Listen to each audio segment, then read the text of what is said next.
Duplicate करना है, यानी अपने जैसे डुप्लीकेट आपने तैयार करने हैं। तो एक बड़ी टीम होती है, हर व्यक्ति जो काम करता है, नेटवर्क बनाता है, तो उसकी टीम में बहुत सारे लोग आ जाते हैं। तो जो बहुत सारे लोग आ जाते हैं, हर व्यक्ति को, हर डिस्ट्रीब्यूटर को आप अपना डुप्लीकेट नहीं बना सकते, न तो उसमें बनने की इच्छा होती है और न उसमें शायद योग्यता होती है।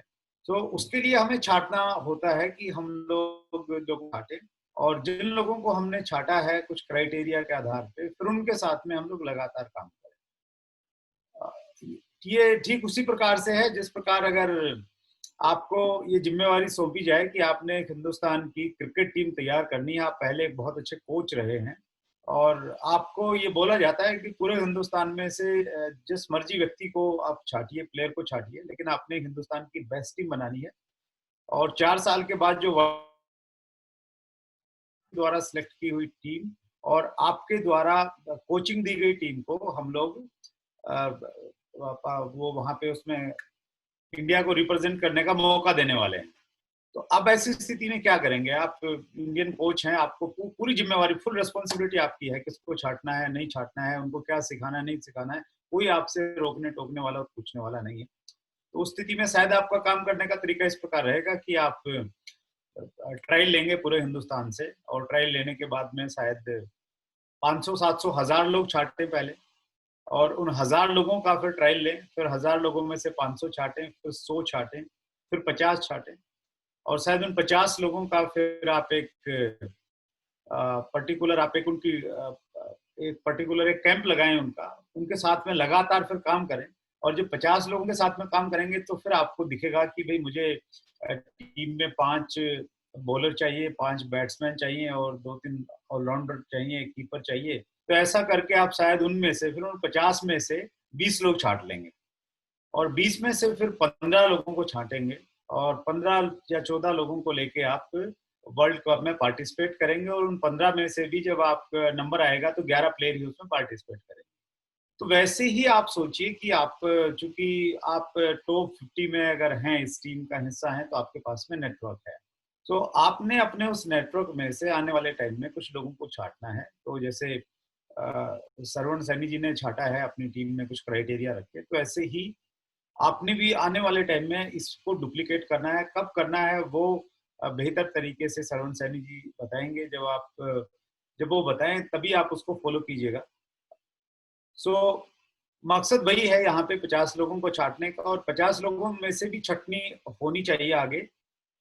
जो लोग सही परफ़ॉर्म नहीं करेंगे, जो लोग उतना डिसिप्लिन में नहीं होंगे, सो तभी इसका आउटपुट तभी आएगा अगर हम लोग इमोशनली लोगों से अटैच रहेंगे कि भई एक व्यक्ति उतना परफ़ॉर्म नहीं कर रहा है टीम में, तो उसको लेके आप इंडिया जैसे वर्ल्ड कप नहीं जीत सकता। तो उसी प्रकार से टीम में भी आपने वो देखना पड़ेगा, जो व्यक्ति परफ़ॉर्म कर रहा है, उसी को लेके आपको आगे बढ़ना पड़ेगा, आगे चलना पड़ेगा।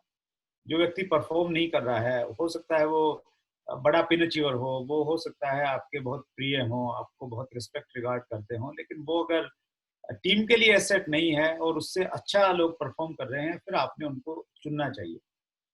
और आरसीएम बिज़नेस में आपने हमेशा स्ट्रॉन्ग लोगों के साथ काम करना चाहिए, जो लोग वीक लोग हैं, उनके साथ में काम नहीं करना चाहिए। सतीश पंडित जी ने एक प्रोग्राम था, उसमें बड़ी अच्छी लाइन बोली थी कि शायद एक उनकी एक ऑडियो में भी है, जिन चिरागों को हवाओं का खौफ नहीं, उन चिरागों को जलाया जाए।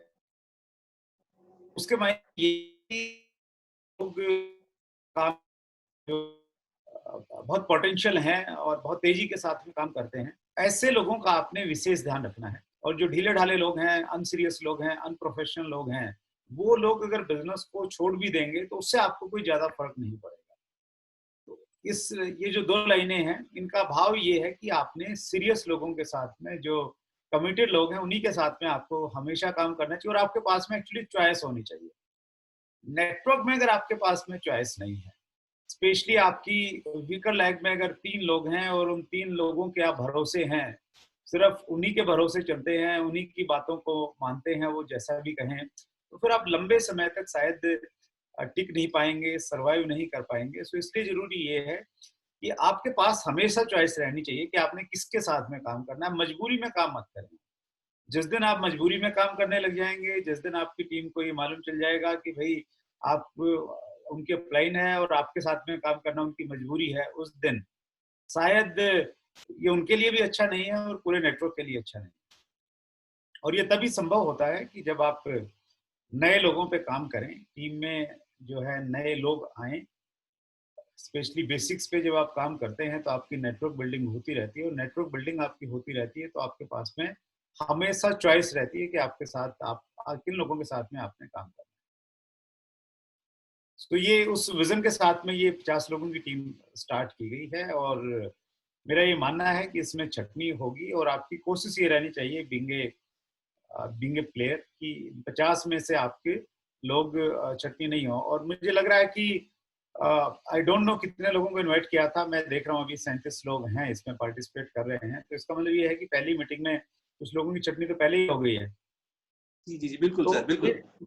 ये छँटनी जो है ना होनी चाहिए और उसको लेके आपको थोड़ा-सा एक स्ट्रिक्ट होना चाहिए। जो कोच है ना वो मतलब स्पोर्ट्स वाले कोच तो बहुत ही ज़्यादा स्ट्रिक्ट होते हैं। वो तो मतलब हाथापाई पे उतर आते हैं, लेकिन हम लोग वैसे कोच नहीं हैं। हमें वो काम नहीं करना है, ना हमने हाथापाई करनी है, ना हमने सख्त शब्दों का इस्तेमाल करना है।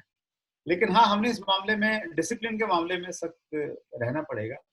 कोई व्यक्ति एक बार अगर गलती करता है तो वो ठीक है, वो स्वीकार्य है। लेकिन 2 बार गलती स्वीकार्य नहीं होनी चाहिए नेटवर्क में। सो उस चीज़ का आप ध्यान रखिएगा। और 2-3 चीज़ें मैं इसमें कहना चाहता हूँ यहाँ पे वैसे तो सरवण सैनी जी से मेरा डिस्कस हुआ है, उन्होंने ये डिज़ाइन किया है प्रोग्राम जिस प्रकार से, तो जो डायरेक्शंस होंगी आप उसको फ़ॉलो करते रहना चाहिए। तो मैं 2-3 चीज़ें मैं आपसे शेयर करना चाहता हूँ यहाँ पे जो इससे कहीं न कहीं रिलेवेंट हैं, संबंध है उन चीज़ों का इससे। मेरे एक दोस्त हैं, दोस्त तो मैं नहीं कहूँगा, मेरे एक जानकार हैं, साथ में रहते हैं वो। तो एक दिन वो बहुत परेशान थे और उन्होंने मेरे से फ़ोन किया और बोला कि मैं आपसे कुछ मिलना चाहता हूँ, कुछ बात करना चाहता हूँ। सो मैंने उनको बोला कि चलो ठीक है फिर आप शाम के टाइम पे आइए, हम लोग वॉक करते-करते कुछ बातचीत करेंगे। तो वॉक करते-करते हमने बातचीत की और वो अपना कुछ चीज़ों से परेशान था, कुछ पारिवारिक चीज़ों से परेशानी थी, कुछ व्यापार के चीज़ों से परेशानी थी और दुविधा ये थी कि क्या निर्णय लेना चाहिए, उसको लेके वो दुविधा में थे। तो मैंने उनसे बातचीत में कहा कि देखिए ज़िंदगी में हमेशा आपके पास कोई एक ऐसा व्यक्ति होना चाहिए, जिससे आप अपनी मन की बातें शेयर कर सकें, स्पेशली उस समय जब आप द्विधा में हैं, जब आप जो हैं आप निर्णय लेने की स्थिति में नहीं है कि क्या करना चाहिए। और पुराने ज़माने में ये जो काम था ये गुरुओं का रहता था। हर हर परिवार में एक कुलगुरु होते थे और कुलगुरु का जो स्थान था वो यही होता था कि परिवार के लोग समय-समय पे किसी न किसी बहाने से उनसे मिलते थे और जो भी दुविधा होती थी, वो उस दुविधा के बारे में उनसे डिस्कस करते थे और गुरु चूँकि वो इतने हाई लेवल के होते थे, उनका अपना कोई निजी स्वार्थ नहीं होता था। सो वो बहुत ईमानदारी के साथ में उनको सलाह देते थे और उसका सलाह पूर्ण करते थे जो भी लोग उनके शिष्य होते थे और उनको ज़िंदगी में परेशानियाँ नहीं होती थी। तो समय के साथ बदलते हुए कुलगुरु की परंपरा खत्म हुई, फिर दूसरे गुरु आए। अब जो गुरु आए वो कहीं न कहीं फिर उनके अपने स्वार्थ आ गए, उनको लगा कि यार मेरा छोटा आश्रम है, मैंने बड़ा आश्रम बनाना है। मेरे 50 शिष्य हैं तो ये 5000 होने चाहिए, फिर 5 लाख होने चाहिए। और फिर वो जो गुरु है ना, वो गुरु जो हैं कुछ और ही बनते चले गए। तो वो जो गुरुओं को लेके जो विश्वास था वो कहीं न कहीं खत्म होने लग गया। तो आज वो स्थिति नहीं है कि हम किसी को गुरु माने और पहली चीज़ तो ये है कि जो गुरु हैं उनके इतने शिष्य हैं, आप उनके फॉलोअर तो बन सकते हैं, लेकिन आप ये चाहें कि भई आप अपनी प्रॉब्लम उनसे डिस्कस करें और फिर उनसे सलाह माँगे और वो आपको सलाह दें, शायद वो संभव नहीं है। तो ऐसे दौर में 2 ही जगह होती हैं जो आपको जो ये स्थान ले सकती हैं। एक तो अगर आपका ज़िंदगी में कोई सच्चा दोस्त है और सच्चे दोस्त की को लेके भी आजकल बड़ा इश्यू है, सच्चा दोस्त किसको माने, किसको नहीं माने, उसको क्या क्राइटेरिया है। ऐसा नहीं है कि सच्चे दोस्त नहीं है, लेकिन उसको उसको चुनना आज के टाइम में बड़ा मुश्किल है क्योंकि कुछ ऐसे एनवायरनमेंट में हम लोग रहते हैं, उस एनवायरनमेंट का जो प्रभाव है, जो घटनाएँ घटती हैं हमारे चारों तरफ, उसका प्रभाव हमारे एटीट्यूड के ऊपर में पड़ता है और एटीट्यूड हमारा वैसा डेवलप हो जाता है। में ये ऊपर वाले की ब्लेसिंग है, ये अपॉर्चुनिटी है कि यहाँ हमें एक अपलाइन मिलती है और अपलाइन हमारे लिए गुरु का स्थान प्ले कर सकती है, वो हमारे लिए गुरु हो सकते हैं। 2-3 वजह हैं उसकी, क्योंकि एक तो इस बिजनेस में आपके जो अपलाइन है उनसे आपका जो है फाइनेंशियल रिलेशन जुड़ा हुआ है। आपकी कामयाबी से सीधा फर्क उनकी कामयाबी में पड़ता है। ये एक स्वार्थ जुड़ गया, तो स्वार्थ की वजह से वो कभी भी स्पेशली बिजनेस से रिलेटेड कोई भी ऐसी सलाह नहीं देंगे जिससे आपका नुकसान हो और आपका बिजनेस नहीं बढ़े, क्योंकि आपका बिजनेस अगर नहीं बढ़ेगा तो उनका भी नहीं बढ़ेगा। तो ये है ना, बाय डिफॉल्ट एक बड़ी अच्छी चीज है अपलाइन और डाउनलाइन में आज से बिजनेस। और बिजनेस के अलावा जो एक अच्छी अपलाइन होगी, वो अच्छी अपलाइन ये भी चाहेगी हमेशा कि जो मेरी डाउनलाइन है वो मानसिक रूप से ठीक रहे, उसका परिवार ठीक रहे। अगर वो मानसिक रूप से ठीक रहेगा, फैमिली का सपोर्ट रहेगा, तभी वो अच्छे से काम कर पाएगा। सो उस संदर्भ में भी वो कभी भी आपको गलत राय नहीं देंगे, वो अच्छी राय देंगे। सो ये बाय डिफॉल्ट एक चीज मिली है, लेकिन इसका कौन व्यक्ति कितना सदुपयोग करता है ये उस पर निर्भर करता है। ये आप पे निर्भर करता है कि आप अपने टाइम पे कितना विश्वास करते हैं या उस पर कितना डाउट करते हैं, वो आप पे डिपेंड करता है। लेकिन बहुत बार हमें ये लगता है कि सर मैं तो अच्छा शिष्य हूँ लेकिन मेरे पास अपलाइन अच्छी नहीं है, वो मुझे अच्छे से गाइड नहीं करते हैं। उनको ये लगता है कि भाई ये मेरी बड़ी लाइन है तो मैं इसको ऐसे गाइड करूँ, छोटी लाइन को ज़्यादा काम करते हैं। अगर ऐसे प्रश्न आपके दिमाग में है तो मेरा ये मानना है, अगर आपको लगता है वो ऐसे हैं तो थोड़े टाइम के लिए आप ये सोचिए कि वो वैसे नहीं है। वो बिल्कुल ईमानदार हैं और वो दुनिया के सबसे अच्छे गुरु हैं, सबसे अच्छे अपलाइन हैं। उस प्रकार से उन नज़रों से अगर आप देखेंगे तो मेरा ये मानना है कि जो आपकी सोच थी उनके प्रति वो सोच बदलेगी। और मैं ये कहता हूँ कि आपकी सोच बिल्कुल सही थी, वो वैसे थे। आपकी उस सोच से उनका व्यवहार बदल जाएगा, उनका काम करने का तरीका बदल जाएगा, आपके प्रति जो उनकी फीलिंग है वो बदल जाएगी। तो ये एक अपॉर्चुनिटी है आपके पास में और इसका आप सही ढंग से इस्तेमाल कर सकते हैं यहाँ पे इस बिजनेस में। दूसरा, मैं ये चाहता हूँ कि आप इस टॉप 50 टीम का हिस्सा रहें और सर अनम्यूट कीजिए अपने आप को, आप अनम्यूट कर लीजिए सर प्लीज। सर आप अनम्यूट कर लीजिए। Thank you so much, thank you. So अगर आप चाहते हैं कि टॉप 50 टीम का आप हिस्सा रहें तो उसके लिए मैं एक दो चीजें आपसे शेयर करना चाहता हूं, क्योंकि हमेशा मतलब आप इसको हल्के में मत लीजिए, आप इसको यूं लीजिए कि जैसे मैंने एग्जांपल दिया था ना कि इंडिया की क्रिकेट टीम को आपने इंडिया को रिप्रेजेंट करना है, वहां पे वर्ल्ड कप में जो टीम शामिल होगी उसका हिस्सा बनना है, तो वो कितने प्राउड का मोमेंट होता है क्रिकेट प्लेयर के लिए। तो वैसा ही एक प्राउड का मोमेंट आपके लिए होना चाहिए कि आप इस टीम का हिस्सा बने रहें हमेशा के लिए। तो उसके लिए क्या करना है सर? उसके लिए सबसे पहली चीज ये है कि आपको इस मीटिंग को टॉप प्रायोरिटी पे लेना चाहिए। आपके लिए मतलब सबसे बड़ी जो प्राथमिकता है ये मीटिंग होनी चाहिए। ये मीटिंग और इससे जुड़ा हुआ कोई भी काम जो है वो आपकी सबसे बड़ी प्राथमिकता होनी चाहिए। तो एक चीज तो ये आप कीजिए। प्राथमिकता का मतलब ये है कि जैसे आपने मीटिंग में आना है तो आप सारे काम छोड़ के आप 10 मिनट पहले मीटिंग में शामिल हो जाइए, फ्री रहिए। जो जो चीजें बताई गई हैं, अगर ड्रेस कोड बताया तो ड्रेस कोड को फॉलो कीजिए। अगर आपको कोई होमवर्क दिया गया है, और इसका रिजल्ट तभी आएगा जब हम लोग अपने आप को बदलेंगे, होमवर्क करेंगे। 2-3 दिन पहले मेरे पास में 2 दिन पहले शायद एक बड़ी अच्छी कोटेशन आई और उस कोटेशन को मैंने अपना जो स्टेटस होता है उस स्टेटस पे भी मैंने लगाया था। और उसके भाव ये थे कि अगर आपने नेक्स्ट गोल को अचीव करना है तो जो डिमांड आपसे डिमांड की जाती है कि आप अपने आप को बदलिए। आप जैसे अब हैं वैसे आप अगले गोल पे नहीं जा सकते। अगले गोल पे जाने के लिए आपने अपने आप को परिवर्तित करना पड़ेगा, कुछ बेहतर बनाना पड़ेगा, अपना एक नेक्स्ट वर्जन तैयार करना पड़ेगा, एक अपग्रेड वर्जन आपको तैयार करना पड़ेगा, तभी आप नेक्स्ट लेवल पे जा सकते हैं। यानी अगर आप रॉयल्टी पे हैं और आपने टेक्निकल पे जाना है तो आपको अपने आप को अपग्रेड किए। अपग्रेड से कई सारी चीजों में आपको अपग्रेड करना पड़ेगा। कुछ अच्छी आदतें डालनी पड़ेंगी, कुछ सीखना पड़ेगा, सिस्टम फॉलोअर ज्यादा होना पड़ेगा, थोड़ा प्रोफेशनल बनना पड़ेगा। सो इन चीजों में आप थोड़ा सा बेटर करते चले जाएंगे तो आपकी नेक्स्ट लेवल पे या नेक्स्ट गोल को अचीव करने की जो संभावना है वो बढ़ती हुई चली जाएंगी।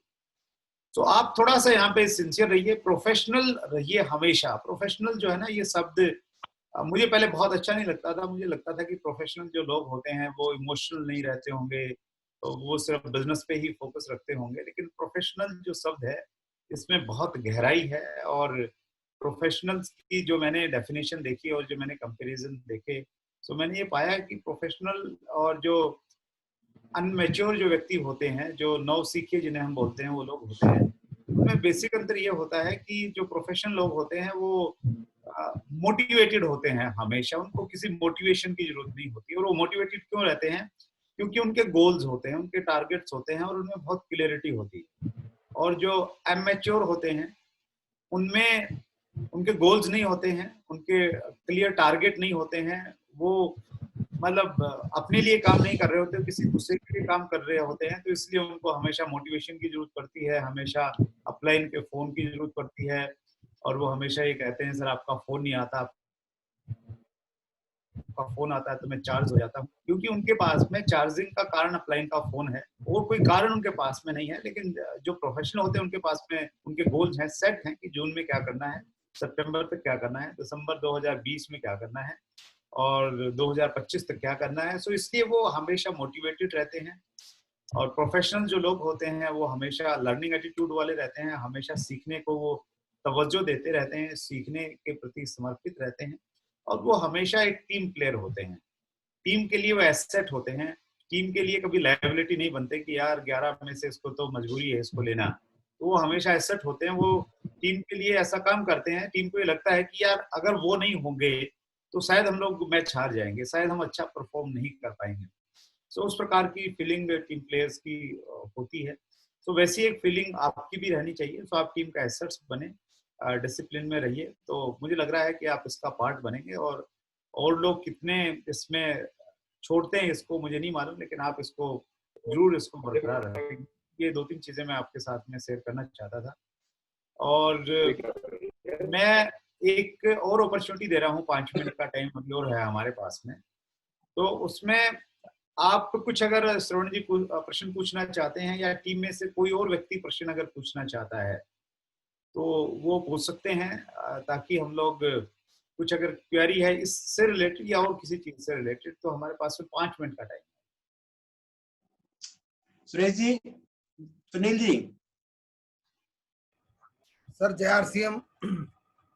जय आरसीएम सर। सुरेश सैनी बोल रहा हूँ सर, कैसे हो? मैं बहुत अच्छा हूँ सर, आप बहुत अच्छे लग रहे हो। बिल्कुल आपकी शर्ट के ऊपर टाई की जो मैचिंग है वो बहुत परफेक्ट लग रही है एकदम। Thank you sir, thank you very much sir. Shravan ji ने जब बताया कि एक ट्रेनिंग है और वत्स साहब ने उनको गाइड किया है उस प्रकार से, तो we were very excited sir. और हम जबरदस्त तरीके से तैयार थे कि sir is so caring for us and Shravan ji is also so caring for us. और सर हम बिल्कुल मोटिवेटेड और पूरी तैयारी के साथ हैं सर। अब की बार एक शानदार सी टीम बनाने जा रहे हैं। और लॉकडाउन के बाद सर, जो ही लॉकडाउन हुआ था उससे पहले शायद बिजनेस कम था, अब लगातार ग्रोइंग स्टेज के ऊपर और बहुत तेजी से बढ़ रहा है सर। ग्रेट सर, आपकी बड़ी स्ट्रॉन्ग टीम है सर। और आप देखिए, जब हम एजुकेशन के साथ और प्रॉपर तरीके से काम करते हैं, समटाइम हमारा बिजनेस उतनी स्पीड से नहीं बढ़ता, क्योंकि सिस्टम बनाने में और सिस्टम में लोगों को लेके आने में थोड़ा सा टाइम लगता है। लेकिन बड़ी टीम वही है जो एजुकेशन पे काम करती है और सिस्टमेटिक तरीके से काम करती है। सो नो डाउट आपकी जो टीम है बहुत आगे जाएगी, मुझे उसके संदेह नहीं। जी सर, वो बहुत प्यार है करता आगे जाता लड़वा फील्ड में खुद से लग गए जी। भाई तुम कहा गए तो मेरा काम ना हो तो बताओ फील्ड में कुछ पूछना चाहते हैं सुरेश जी? सर अभी वैसे तो श्रवण जी की ट्रेनिंग शुरू होती है तो सारी डायरेक्शंस मिल जाएंगी, परंतु अभी जो टीम है उनको हमने चैट विद सुरेंद्र वत्स के साथ कनेक्ट किया है प्रोग्राम के साथ है। और कुछ लोग बड़े विजनरी हैं और बहुत तेजी से ग्रो करना चाह रहे हैं। इस समय में वो बहुत तेज रफ्तार से बिजनेस के अंदर आना चाह रहे हैं। तो उनका विशेष रूप से किस प्रकार से ख्याल रखा जाए जिनकी स्पीड बहुत तेज है। और कुछ ऐसे लोग हैं जो शुरू में ही अपने 4 लेग से बिजनेस को शुरू करना चाह रहे हैं, कर भी रहे हैं सर। इफेक्टिव रहा उनका। पिछले महीने उन्होंने स्टार्ट किया और लगभग 29-30 हजार बिजनेस वॉल्यूम पे पहुंचे, चारों लेग्स का मिला के। तो उनका किस प्रकार से विशेष ध्यान रखा जाए sir? Right, that's good sir. 2 चीजें आपने जानना चाहिए। एक तो विजन और एक जो पोटेंशियल लोग हैं उनके साथ में कैसे काम करना चाहिए। विजन अगर मैं बहुत संक्षेप में अगर मैं दूं विजन, तो मैं ये कह सकता हूं सर कि हिंदुस्तान में जो सिचुएशन 20-22 साल पहले मोबाइल की थी, जिस प्रकार से मोबाइल के कनेक्शन थे और जितनी मोबाइल की बिक्री होती थी, तो डायरेक्ट सेलिंग में वही सिचुएशन आज डायरेक्ट सेलिंग की है, वैसा ही टर्नओवर है और वैसी ही बिक्री है। और आज जहां मोबाइल इंडस्ट्री खड़ी है, या 40 साल पहले जो कंप्यूटर इंडस्ट्री जहां पे थी, वहां आज डायरेक्ट सेलिंग इंडस्ट्री खड़ी है। तो जिन लोगों ने उस समय विजन के साथ में काम किया कंप्यूटर, मोबाइल और इन चीज़ों पे, तो आज वो बड़े बड़े बिजनेसमैन हैं। उन्होंने अजीत प्रेम जी की बात करें, हम नारायण मूर्ति की बात करें, उन्होंने जो बड़े बड़े इंडस्ट्रियलिस्ट थे उनको पीछे छोड़ दिया। तो डायरेक्ट सेलिंग में भी उसी विजन के साथ में काम करना पड़ेगा। दुनिया की 18% जनसंख्या हमारे देश में रहती है, और दुनिया में जो डायरेक्ट सेलिंग का व्यापार है, उस व्यापार का सिर्फ 0.7% हमारे देश में हो रहा है।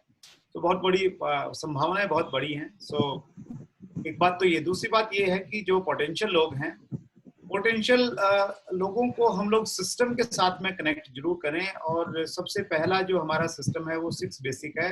नए लोगों को सबसे पहले 6 बेसिक पे काम करना चाहिए। कोई भी व्यक्ति अगर वो बहुत सारी ज्वाइनिंग कर रहा है, बहुत एक्साइटेड है, लेकिन वो 6 बेसिक का पालन नहीं कर रहा है, तो बहुत बड़ा खतरा है।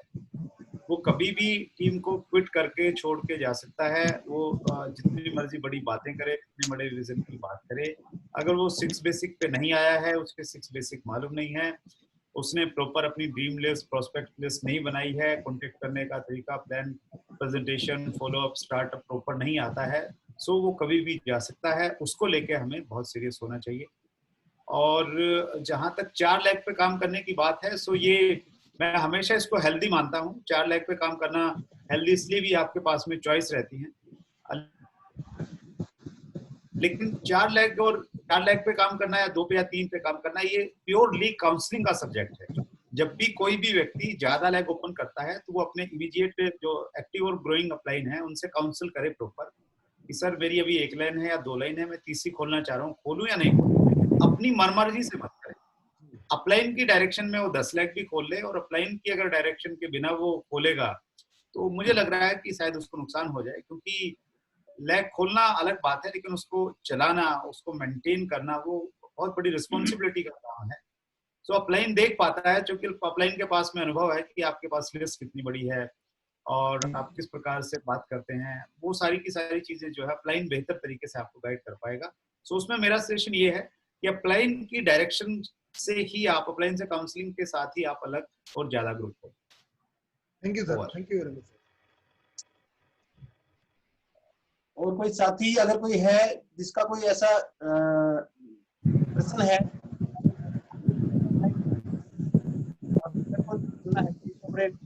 विशेष समय में से हमारे को बड़ा कीमती समय दिया है, तो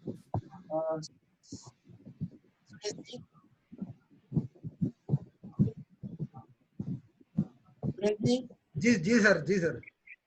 टीम में बार बार कोई और व्यक्ति चेंज हो रही है। कुछ साथी अनम्यूट हो जाते हैं अपने आप, शायद वो किसी बटन वगैरह को दबा देते हैं, उससे अनम्यूट हो जाते हैं। तो ये रिक्वेस्ट है कि अपने आप को सारे साथी म्यूट कर लें, जिससे कि सर की आवाज आ सके, प्लीज। इसके लिए भी कोई स्पेशल ट्रेनिंग करनी पड़ेगी मेरे ख्याल से मुझे, है ना? मैं लास्ट में सरवण जी यही कहना चाह रहा हूँ, मैं उसके बाद में एग्जिट हो जाऊंगा। आप है ना, शायद आपने प्लान किया होगा ऑलरेडी, पहले से प्लान होगा आपका, अगर नहीं है तो आप उसको जरूर करें। एक आप इस बारे में जरूर बातचीत करें, क्योंकि ज्यादा मीटिंग्स आप जूम से करेंगे, तो जूम मीटिंग में आप कुछ एटिकेट्स बनाएं, कुछ नियम बनाएं कि उन नियमों का पालन करना है। और उसमें ये एक तो नियम जरूर होने चाहिए कि भाई एक तो सब लोगों का वीडियो कैमरा ऑन होना चाहिए, ताकि टीम में एक डिसिप्लिन बना रहे।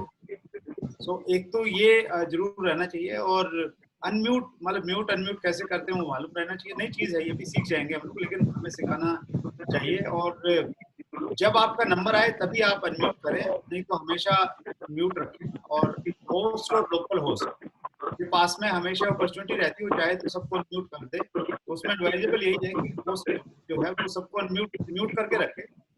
और जब भी किसी ने कुछ बोलना है तो वो हैंड रेज करे, या तो ये अपना फिजिकल हैंड करे, या यहाँ पे एक डिजिटल हैंड होता है, वो हैंड रेज करे, वो स्क्रीन पे दिख जाएगा। तो फिर उसको अनम्यूट कर दिया जाए। तो उस प्रकार के कुछ अगर आप नियम बना के करेंगे तो आप कम टाइम में ज्यादा आउटपुट करेंगे। और मैं उम्मीद करता हूँ कि आपका ये जो रहेगी ये मीटिंग, और बहुत जल्द हम लोग, जब ये लास्ट मीटिंग हो सरवण सैनी जी, तब मैं उम्मीद करूंगा कि हम लोग जरूर, मैं एक बार जरूर मिलूं, जब बिल्कुल ये आप इस तो 50 में से कितने लोग रहेंगे आई डोंट नो, लेकिन जब लास्ट मीटिंग रहे तो उसमें मैं एक बार जरूर चाहूंगा, एक बार मिलना, देखना चाहूंगा उन लोगों को जिन्होंने बहुत डिसिप्लिन के साथ में काम किया है, और जो आपकी जो उम्मीदें थी और आपने जो एक डिजाइन किया था क्राइटेरिया, जो लोग उस डिजाइन उस क्राइटेरिया पे पूरे उतरे हैं, उनसे मैं जरूर मिलना चाहूंगा। Thank you very much. Sure sir. और सर आपने एक बड़ी अच्छी बात कही कि ये जो एटिकेट और मैनर वाली चीज है, ये हमारे लिए एक चटनी कॉन्सेप्ट है कि जो लोग उनको फॉलो करेंगे इंस्ट्रक्शंस को, उन लोगों को ही रखेंगे। अगर वो इसको फॉलो कर पाएंगे तो निश्चित रूप से वो जो है इसमें मेरे ख्याल से इस मीटिंग में ज्यादा देर नहीं रुक पाएंगे। अगर फॉलो नहीं कर पाएंगे तो मुश्किल होगा कि वो। और आपने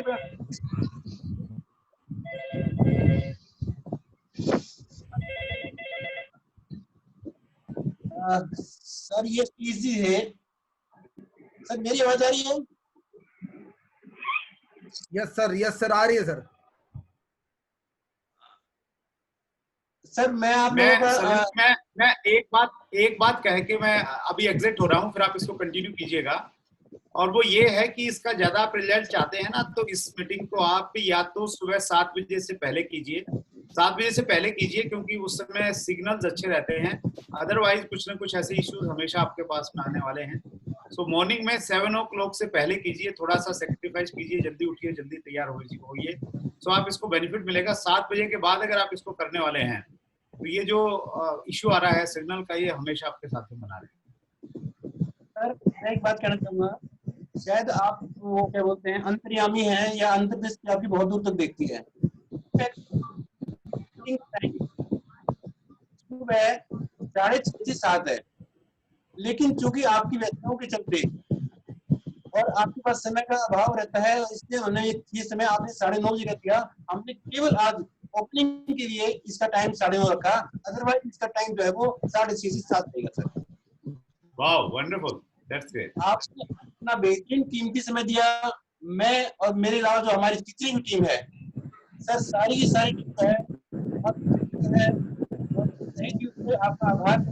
आपने बेहतरीन समय में से समय निकाल के दिया, और जिस प्रकार से ये ट्रेनिंग आपने स्टार्ट करवाई, जो आपने हमें सिखाया, वो निश्चित रूप से मेरा प्रयास रहेगा सर एज इट इज मैं टीम को दे पाऊँ और बहुत अच्छे परिणाम निकाल करके लेके आए, ताकि आपको गर्व हो कि जो आपने सिखाया था वो कहीं न कहीं काम आया है हमारे। और आखिर में जो छुट्टी के बाद समय पे छटते रहेंगे, होमवर्क के हिसाब से जो भी रिजल्ट रहेंगे, जो आखिरी में छट करके जो बचेंगे सर, उन लोगों के साथ जरूर सर एक बार हम चाहेंगे, एक बार आप जरूर दोबारा से टाइम दें। और जैसा भी रहेगा सर, वो फिजिकल मिलना होगा या ऑनलाइन मिलना होगा या आप 3 आएंगे, ऐसे भी होगा सर। हम 10 मिनट का समय आपसे चाहेंगे सर, ताकि आप उनको शाबाशी पेश किए। और निश्चित रूप से इस ट्रेनिंग के बड़े शानदार परिणाम आने वाले सर। मैं बहुत एक्साइटेड हूँ। Thank you so much sir, ताकि हमारी टीम भी जो है। Thank you sir, thank you very much sir. Thank you, thank you, बहुत बहुत धन्यवाद sir. Thank you so much sir. हम लोग अपनी मीटिंग कंटिन्यू करते हैं। Thank you. Okay sir.